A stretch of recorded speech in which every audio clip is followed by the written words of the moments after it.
তারেক রহমান দীর্ঘদিন ধরে আপনি বলছিলেন যে লন্ডনেই আছেন।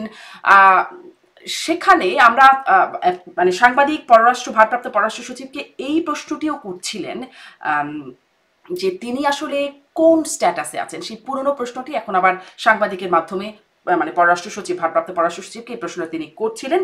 তো ভারপ্রাপ্ত সচিব তখন বললেন যে এই বিষয়ে তিনি জানেন না, লন্ডনের কেউ সম্ভবত এই বিষয়ে বলতে পারবেন।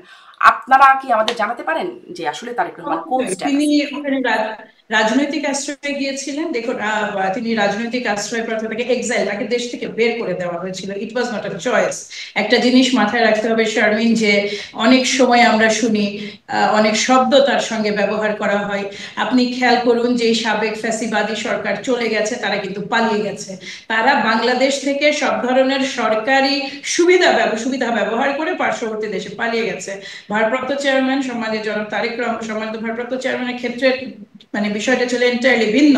তাদেরকে বন্দি করে রাখা হয়েছিল, তাদেরকে জোরপূর্বক মুচলেকা নিয়ে দেশ থেকে বের করে দেওয়ার প্রাণপণ চেষ্টা করা হয়েছে। সেই সময় যেটুকু ঘটেছিল, তিনি শেষ পর্যন্ত অনার্ড ছিলেন এবং তাই তিনি কোনো মুচলেকায় সই করেননি। কিন্তু তাকে যখন বের করে দেওয়া হয়, এটা ছিল একেবারে যে এক্সাইল বলে একটা শব্দ আছে, কিংবা বিতাড়িত বাংলাদেশ থেকে, সেই তৎকালীন সরকার তাকে বের করে দেয় এবং রাজনৈতিক আশ্রয় তাকে যুক্তরাজ্য সরকার তাকে এই রাজনৈতিক আশ্রয়টা প্রদান করেন। তিনি আজও কিন্তু লন্ডনে সেই যে যুক্তরাজ্য সরকারের দেওয়া সেই 2 রুমের আপনার ওই কি বলে, ওই যে রাজনৈতিক আশ্রয় যারা পান তাদের বিশেষ আপনার এক ধরনের অ্যাপার্টমেন্ট আছে। তিনি কিন্তু আজও সেই অ্যাপার্টমেন্টেই আছেন, সেই রাজনৈতিক আশ্রয়ে রাজনৈতিক শরণার্থী হিসেবেই আছেন। তিনি কিন্তু তার কিন্তু কোনো বাংলাদেশ সরকার তার যেহেতু পাসপোর্টটা হল্ট করেছিল, উনি কিন্তু কোনো পাসপোর্ট নেননি। তিনি কিন্তু ওই যে হল্টেড একটা পাসপোর্ট, মানে তার যে জাতীয় পরিচয়, মানে বিদেশে তোরা passport is your only identity, বাংলাদেশের ভেতরে আপনার আইডি হচ্ছে আপনার ভোটার আইডি বা ন্যাশনাল আইডি, এটা তো আর বাইরে কাজ করে না।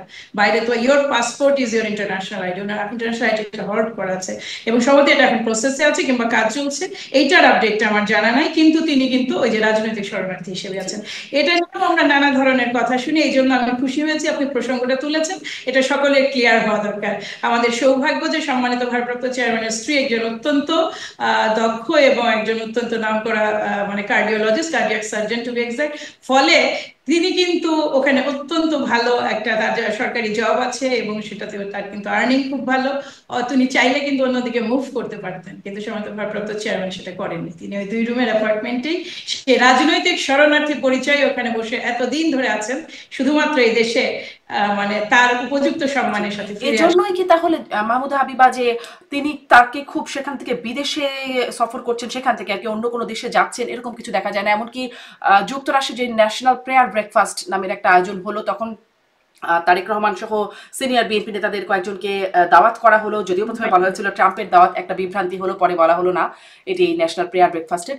সেখানে তিনি যে গেলেন না, এটি কি আসলে এই কারণে যে তিনি পলিটিক্যাল অ্যাসাইলাম বা রাজনৈতিক আশ্রয়ে আছেন সেখান থেকে, এটি কি কোনো কারণ? অবশ্যই, কারণ তিনি কেবলমাত্র আপনি যদি খেয়াল করেন, তিনি শুধুমাত্র মানে পবিত্র হজের জন্য যে কয়েকবার এসেছেন, তার একমাত্র ভিজিট হচ্ছে এই আপনার পিলগ্রিম ভিজিট, হ্যাঁ, হোলি পিলগ্রিম যে মানে পবিত্র হজের যে ভিজিটটা, এটা ছাড়া তিনি আর কোনো দেশে কোথাও কখনো যাননি। আমি বিশ্বাস করি তার প্রথম সফর মানে পাসপোর্ট সহ বাংলাদেশেই হবে, এবং এইটা আমার ব্যক্তিগতভাবে, আমাদের না, সবারই। আপনি বলছিলেন যে পাসপোর্টের স্ট্যাটাসটা কি সেটি এখন আপনি জানেন না, কিন্তু তিনি দেশে স্ট্যাটাসটা হল্ট করা হ্যাঁ। ছিল, মানে সাবেক সরকার করেছিল। কিন্তু এই সরকারের আমলে যেহেতু তার মামলাগুলো সবই প্রতিটা দিয়ে তিনি খালাস পেয়েছেন, আর কোনো আইনগত রিজনই নাই যে তার পাসপোর্টটা হল্ট করা বা রিনিউ করা হবে না। আমি ব্যক্তিগতভাবে আমি মনে করি যে এটা নিঃসন্দেহে এটার কাজও সম্পন্ন হয়েছে। তার পাসপোর্টটা বাংলাদেশী।